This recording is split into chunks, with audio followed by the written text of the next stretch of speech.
আসসালামু আলাইকুম। আজকের জ্ঞান সভায় আমি পানখোরদের নিয়ে কথা বলতে চাই।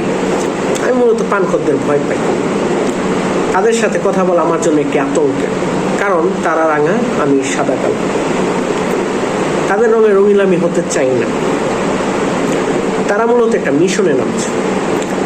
মিশন হইল গিয়া আমরা হইলাম বাল, দুনিয়া করবো লাল। এই মিশনে তারা যা পাবে, যতটুকুই পাবে, লাল করে দেবে। কথায় আছে ব্যবসায় লালবাতি। এই কথার বিকল্পে তাদেরকে উদাহরণ দেওয়া যেতে পারে। ব্যবসায় পানরূপী, কারণ পান লাল, তারা লাল করে। তারা একটি মিশনে আছে। মানুষ যেখানে যায় সেখানে একটা নিশানা রেখে যায়।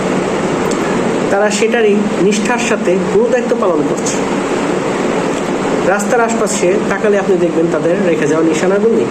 তারা মূলত কথা বলেন, তারা রীতিমতো আপনার দিকে ফ্লাশ স্প্রে করে।